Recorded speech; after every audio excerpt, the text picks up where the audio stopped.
porque tengo mil secretos para darte. Y tú tienes tanta prisa por crecer. Pies de nubes, pasos de gigante. El amor siempre fue tu idioma. No lo olvides por crecer. Hola a todos, un nuevo encuentro en este verano y precisamente por el canal educativo para traer todos los detalles de lo que tiene que ver con la crianza respetuosa. Y como ya estás aquí cerquita de mí, comienzo por saludarte. Bienvenida.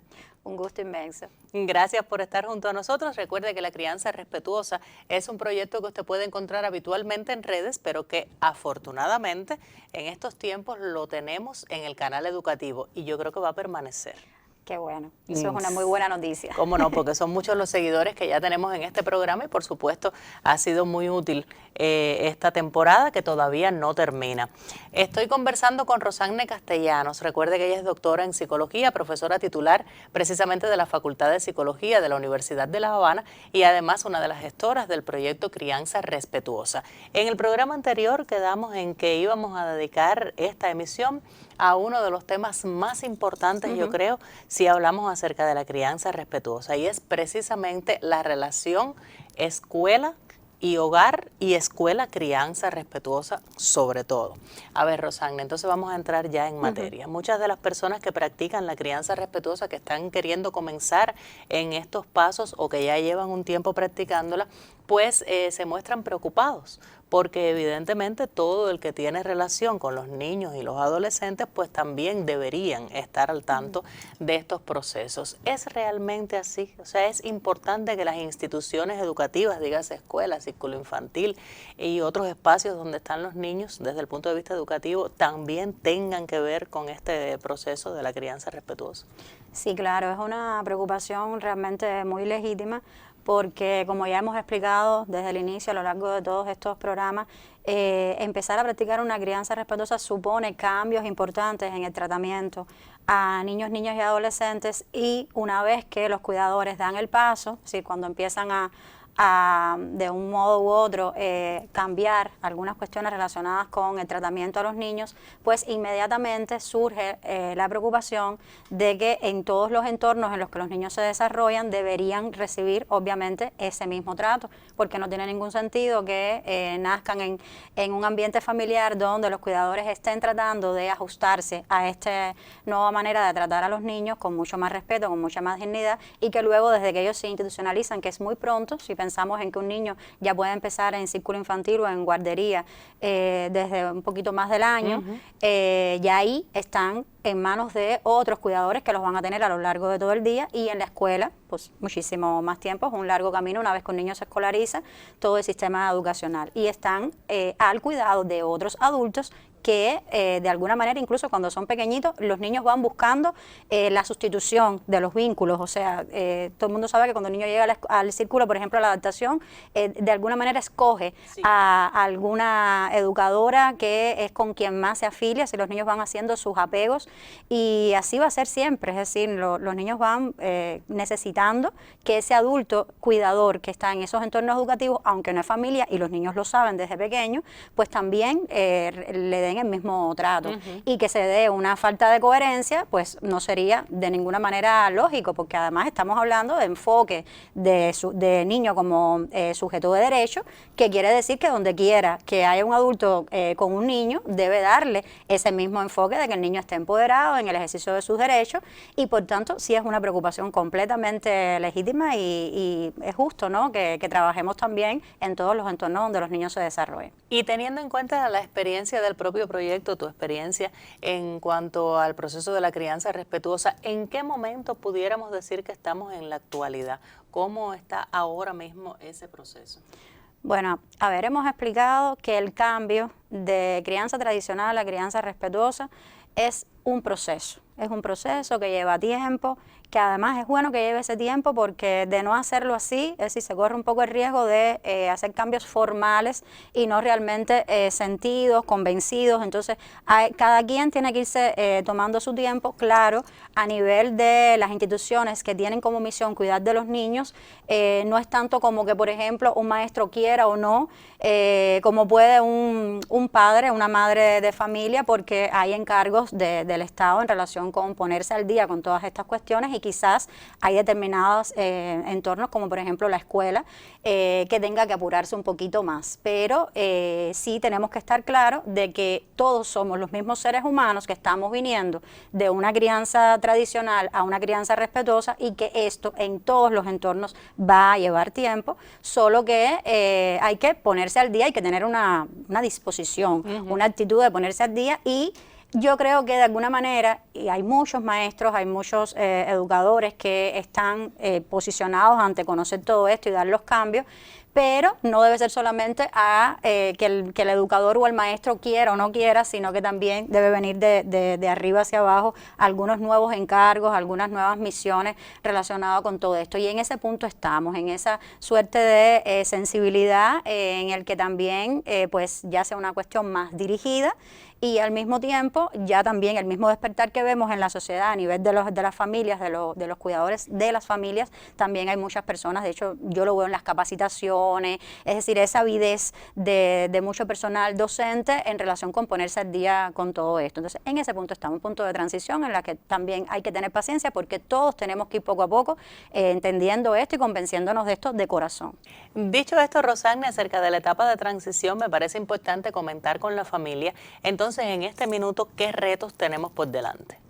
Bueno, continuar la sensibilización, que es de alguna manera la fase en la que nos encontramos, que requiere muchísimo apoyo de todos los medios de comunicación. Por ejemplo, este programa está siendo ejemplo en algo que realmente la familia está agradeciendo mucho, y es que de alguna manera, pues por todos los canales posibles, se hable cada vez más de crianza respetuosa, que no es más que llevar al tratamiento cotidiano de niños, niñas y adolescentes todo lo que tiene que ver con el niño como sujeto de derecho, y que por supuesto también tiene que llevar un aterrizaje, una implementación a nivel de los contextos de desarrollo de los niños, que son en este caso los educativos, que es de lo que estamos hablando. Entonces, de alguna manera continuar la sensibilización y masificarlo, sobre todo en el sentido de que te decía que hay ya un despertar de un interés en los gremios profesionales, pero se tiene que hacer más masivo, tiene que estar más como encargo dentro de la formación, no solo que la avidez de un docente, de una persona, sino que de alguna manera pues ya se vaya instrumentando de una manera más generalizada. Yo creo que por ahí es por donde van los fundamentales retos. Tenemos mucho más de qué hablar, porque entonces cuando hablamos acerca de las instituciones educativas, por supuesto vienen a la mente nuestras situaciones que se pueden dar entre el hogar y la escuela. ¿Cuál es la mejor manera de resolverlo? ¿Cómo podemos hacer? Pero yo te propongo hacer un alto en nuestra conversación, como siempre sucede más o menos en este momento del programa, para disfrutar de uno de los materiales de UNICEF, que siempre está al tanto de proyectos como Crianza Respetuosa, y que también hasta nuestro canal llega con sus realizaciones. Adelante. En el mundo hay más de 7.500 millones de personas. Y de todas ellas, no existen en la Tierra dos iguales. Todos somos diferentes, y nuestros sueños también lo son. ¿Y sabes qué? Todos tenemos derecho a cumplirlos. Por eso nos formamos con ilusión en la escuela, un lugar donde trabajamos para alcanzar un sueño en común. Aprender y crecer felices en un entorno seguro. Sin embargo, hay personas que piensan que nuestras diferencias son motivo para separarnos, sin saber que entre todos sumamos y tenemos el derecho a ser tratados con igualdad, respeto y cariño, como una gran familia. Y para lograrlo, tenemos que aprender a pensar por nosotros mismos, compartiendo ideas de manera abierta y respetuosa con los demás, y trabajar en equipo para convivir cada día en paz, y así llegar a ser la mejor versión de nosotros mismos, para que hagamos de nuestra sociedad y del mundo un lugar mejor para todos. Conversamos en esta ocasión acerca de la aplicación de la crianza respetuosa en los entornos escolares, un tema que es uno de los más importantes, aunque yo creo que casi todo lo que hemos comentado durante esta primera etapa pues nos ha llevado de una cosa a la otra, a comprender un poco mejor la necesidad de la crianza respetuosa. Recuerde que me mantengo conversando con mi buena amiga Rosanne Castellanos, doctora en Ciencias Psicológicas y profesora titular de la Universidad de La Habana, específicamente por supuesto de su Facultad de Psicología, gestora del proyecto Crianza Respetuosa, que yo creo que es una de las cosas más importantes que nos han sucedido en este tiempo, no solamente a ti, sino a todos los que de alguna manera tenemos que ver con este proyecto. ¿Podríamos, Rosanne, ilustrar cómo nosotros podemos ver, cómo se puede manifestar esta crianza respetuosa en los entornos educativos? A ver, todo lo mismo que hemos venido hablando, porque es llevar los principios, es decir, eso que día a día en la familia se practica de una manera diferente a la crianza tradicional dentro del entorno de la crianza respetuosa, cómo llevarlo entonces a los entornos educativos. Y cada una de las cosas que hemos ido viendo, cada uno de los programas, pues tienen su, digamos que, aterrizaje, ¿no? Su implementación específica en los contextos educativos. En primer lugar, obviamente, que las prácticas de todos los docentes, todo el personal, uno dice docente, pero estamos hablando de todo personal que esté en una institución educativa, desde el que hace los alimentos hasta la persona que abre cierra la puerta, ¿no? Todo el mundo debe estar a tono con todo esto poco a poco, obviamente.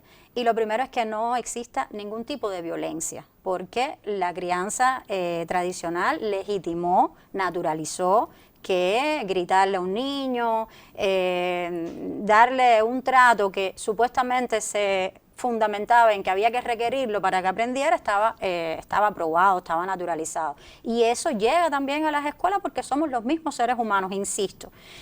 Por tanto, de una manera u otra se cuelan esas aristas de algún nivel de violencia que ya habría que empezar a ponerle el foco consciente, porque para dejar de hacer cosas que naturalizamos porque así nos trataron a nosotros, hay que estar conscientemente enfocados en que esto tiene que ser diferente, si no, con el automático nos va saliendo de un modo u otro. Lo otro es que hemos hablado mucho de que hay que dejar de ser adultocéntrico y estar viendo todo el proceso entonces de enseñanza y aprendizaje más desde los niños, desde lo vivencial, de qué están experimentando ellos, de tratar de entender las conductas. Si yo veo que en un aula en general hay una dinámica que no va a tono con el ambiente que yo quisiera, bueno, ¿qué está pasando aquí? O darle importancia a cómo está cualquiera de los niños en el aula, porque una premisa fundamental de crianza respetuosa es que todo lo que se aprende, y no hablo solamente de lengua española y matemáticas, sino de todos los aprendizajes que tiene que tener un niño, que son muchos, se va a poder producir mejor y siempre donde el niño se siente bien, cuando el niño está bien. Por tanto, un solo niño de mi aula que no está bien, si yo soy maestro, es un niño al que yo tengo que dedicarme, a lo mejor no es a mí a quien más me toca,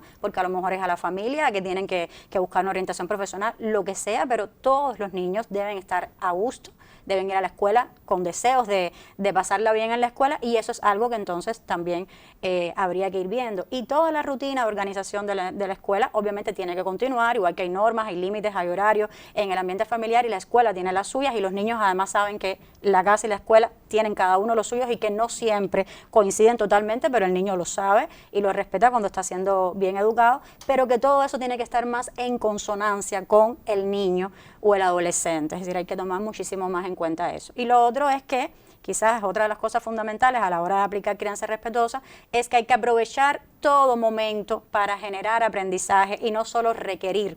Es decir, este ejemplo que yo pongo mucho porque me parece muy ilustrativo, de contarle a la familia cuando recoge al niño algo que pasó, pero no poder explicarlo porque el docente tampoco los llamó a los niños si tuvieron una pelea o una conducta perturbadora que ha tenido un niño en el aula, tratar de entender, llamarlo, ¿qué te pasa? Vamos a hablar. Esa conexión con el niño y el poder transmitirle a la familia lo que está sucediendo con una realmente precisión, porque si no la familia se lleva un problema que no sabe claro, qué hacer, y que además ha transcurrido en un entorno y me lo llevo regañándolo, llamándole la atención en abstracto, y me traslado yo eso a casa sin que se le haya dado suficiente solución. Entonces es conectar más con ellos también en general y entender que cada momento de vida de un niño o un adolescente es un momento muy productivo para aprender, y que no es solamente requerirte, porque con requerirte solo logré quizás mitigar la mala conducta, pero no propicié el aprendizaje. Entonces hay que trabajar mucho, como ves, porque realmente la escuela también está montado desde un sistema anterior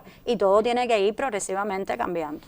Y por supuesto, Rosarne, me imagino que en medio de toda esta etapa de transición, que es todo un proceso como habías explicado, pues hayan sucedido varias discrepancias entre familias que practican la crianza respetuosa e instituciones educativas que, bueno, a lo mejor todavía están en el proceso justamente.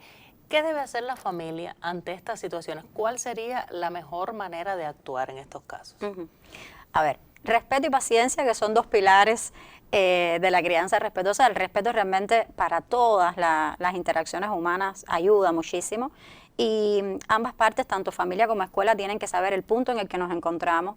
La escuela, respetar si todavía no está practicando la crianza respetuosa, estoy hablando de casos concretos, y se encuentra con una familia que va a explicar alguna situación que tiene que ver con la aplicación de los principios de la crianza respetuosa, pues la escuela tiene que ser, valga la redundancia, respetuosa de eso, y se tiene que dar una comunicación.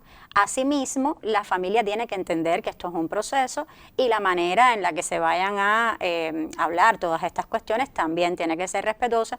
Y yo creo que si todos nos hacemos un poquito responsables de irradiar todas las cuestiones, de replicarla, pues es eso, es conversarle quizás al docente desde su posición cómo ve las cosas, porque ya está recibiendo una preparación en crianza respetuosa, y que exista esa comprensión, esa empatía de ambas partes. Hay algo que quiero decir enfáticamente, que es el hecho de nunca desautorizar a un maestro delante de un niño. Es decir, vamos a hablar en algún momento de que también los niños son protagónicos en este proceso, pero nosotros siempre estamos enseñándole a los niños la posición ante los adultos, y si bien tienen que saber identificar los malos tratos y poder defenderse por ellos mismos, tampoco la escuela puede, así mismo como entre mamá y papá, si se quitan la autoridad uno al otro, se generan problemas relacionados con el aprendizaje de las mismas normas y el respeto a la autoridad. Si lo hacemos con la institución escolar, cuando nosotros, por ejemplo, desacreditamos a un maestro, no estamos solo desacreditando a un maestro, estamos desacreditando a la institución escolar completa.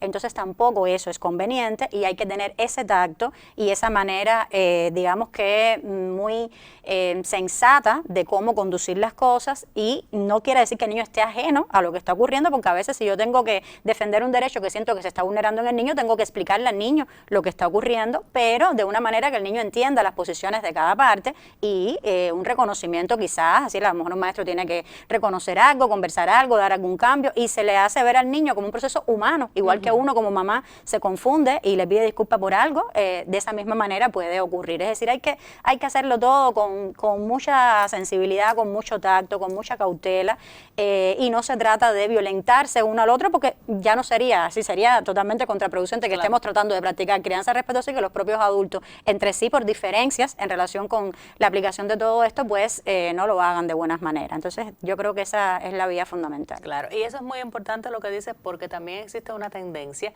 a que muchos adultos hablan de los niños con los niños presentes como si los niños no existieran. Exacto. Entonces, bueno, aquí estamos hablando tú y yo, el niño está ahí, pero el niño lo obviamos para una situación o para la otra. Y eso es exactamente... Es el adultocentrismo, que se piensa que el niño no entiende, y al contrario, al no hacerlo, si está ahí, porque a veces el niño está sin querer, ha estado, es mejor entonces darle una participación real para explicarle a nivel de su comprensión y hasta donde hay que explicarle las cosas, porque si no es totalmente contrario el efecto que se produce, es negativo. Y bueno, ya que hablamos acerca de los niños y el tema de que si están o no están, ¿qué parte les toca? Dijiste ahorita que son protagonistas y me imagino que de hecho así suceda. En este proceso, ¿qué parte les toca a los niños? Igualito, lo que estamos hablando. El niño tiene que saber que igual que en casa, si vamos a partir de que supuestamente estamos enseñando al niño el enfoque de derecho, y eso es algo que como sociedad tenemos que hacer, no solo en la casa, ya es un imperativo que en todos los entornos donde están los niños presentes, los niños tienen que conocer sus derechos, qué significa eso ahí, y los adultos tienen que saberlo. Eso nos toca sí o sí.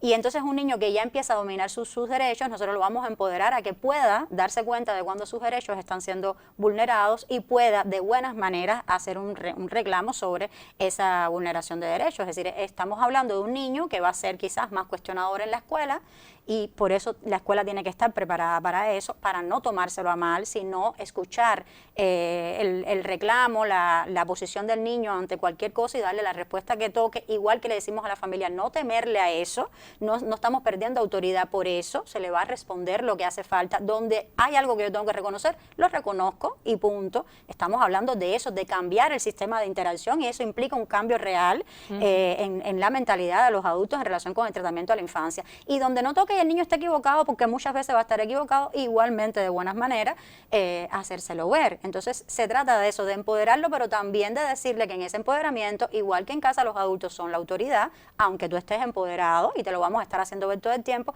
en la escuela es igual. Esa persona que está ahí es la adulta que te está cuidando, tiene ese encargo, está preparado, ha recibido una formación, pero también pueden tener determinadas situaciones humanas, igual que los tenemos mamá y papá y los abuelos en casa. Entonces es eso, de una manera natural, lo que hay que enseñarle, pero la escuela tiene que estar preparada para eso, porque no puede ser que en casa lo veamos como una cosa natural y que en la escuela nos parezca que es un trastorno disocial, o sea, que hay un problema de conducta grave, porque mira este niño las cosas que está diciendo, que está haciendo. Eso lleva, por eso decía, es mejor de a poco irnos preparando para entender eso, que tratar de dar un cambio formal, porque luego va a ser mucho más complicado poder manejar las cosas. Un niño empoderado que de pronto la escuela no lo comprenda, es el sinsentido total. Y te estoy oyendo hablar de los niños y estoy pensando en los adolescentes por las propias características de la edad. Exacto. Es decir, que se torna es un reto, un poco porque más entonces complicado. los adolescentes empoderados, pues sus características normales, como lo acabas de decir, pues lo van a hacer más fuertes, más enfáticos, porque ellos realmente tienen ya un conocimiento, una capacidad de entender el mundo y de dialogar con los adultos, que sin embargo, Coralia, hoy por hoy nuestros adolescentes en la escuela son bastante disciplinados en el sentido de no tener esa capacidad de ponerse de tú para tú con un maestro, que lo pueden hacer perfectamente. Cuando digo tú para tú, no es que irrespeten al maestro, sino que igual que en casa conversan con nosotros abiertamente de cualquier tema, lo pueden hacer también con los maestros en la escuela, y no lo hacen así porque no están realmente en esa lógica de pensamiento. Mis hijos que son adolescentes me dicen, no es tan fácil, no es tan fácil, entonces en eso tenemos que trabajar. Me imagino, Rosarne, que sean muchísimas las preguntas que llegan a los grupos a propósito de este tema en particular, ¿verdad? Sí, este es un tema realmente muy hablado. Enseguida que una familia empieza a dar el cambio, dice, como que dijera, ¿para qué hacer todo este esfuerzo si no va a haber también una preparación en las escuelas? Y es un tema realmente muy pedido, y bueno, para eso están Susi y Luis, que nos traen las preguntas más frecuentes.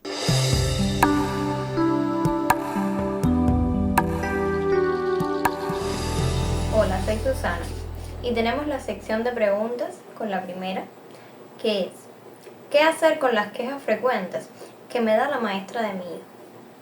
En estas situaciones las familias suelen regañar a los niños, y detrás de esta situación lo más importante es entender cuál es la causa de su comportamiento.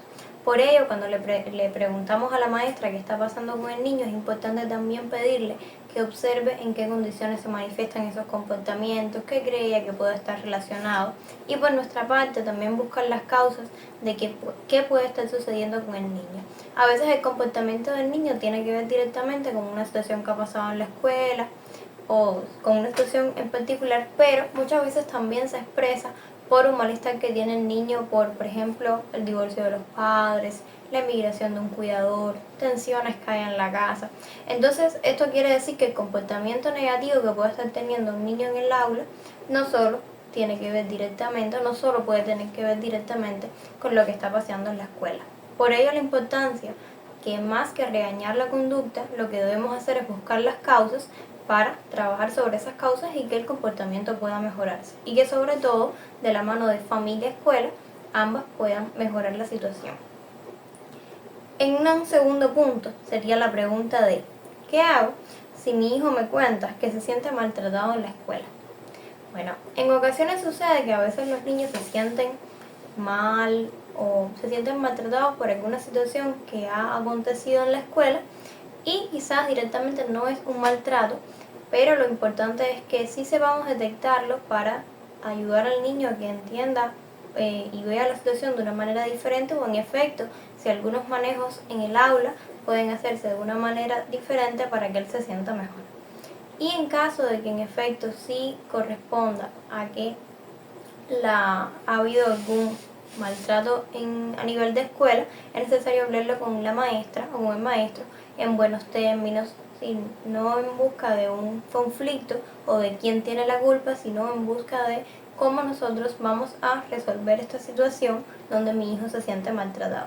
Y de no resolverse con el maestro, entonces también informarlo a una instancia superior como puede ser el director. Pero en todos los casos siempre lo que se trata es de buscar las causas de lo que está pasando y sobre esas causas poder operar. Y después de la música solamente nos queda tiempo para despedirnos y antes decir, por supuesto, cuál es el tema del siguiente programa. Qué bueno que podamos disfrutar también de estos videos musicales dentro de nuestra crianza respetuosa. Sí, que se ha hecho un trabajo muy bonito para seleccionar 18 temas que tengan que ver con los roles parentales. Muy bonito. Bueno, pues mira que tenemos que agradecerlo a nuestra asistente y al resto del equipo siempre en función de que nuestro programa quede de la mejor manera posible. ¿Y el tema de la próxima emisión? Un tema muy sensible es la cuestión de niños, niñas y adolescentes que están quedando hoy al cuidado de otros familiares porque sus cuidadores principales, mamá y papá, están emigrando. Es decir, vamos a hablar de la emigración de los cuidadores principales y el impacto que esto tiene sobre niños, niñas y adolescentes y cómo, siempre bajo, digamos, el halo de la crianza respetuosa, cómo ayudarlos a ellos con todo esto. Mucha actualidad tiene sobre todo este tema, así que esperemos la próxima emisión para conocer más detalles. Muchísimas gracias, Rosanne, por estar con nosotros. Gracias también, familia, por acompañarnos en esta ocasión. Recuerde que regresaremos siempre en una nueva emisión para conversar acerca de crianza respetuosa, un proyecto que normalmente usted puede encontrar en las redes, pero que ahora, por suerte, y parece que por mucho tiempo más, tenemos en el educativo. Hasta la próxima.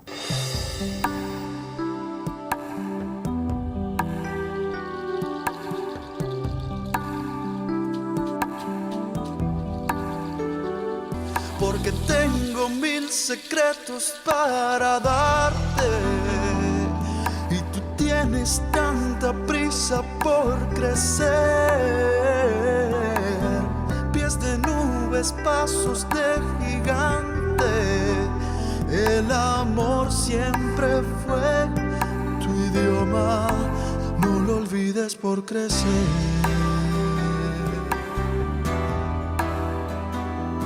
Crecer.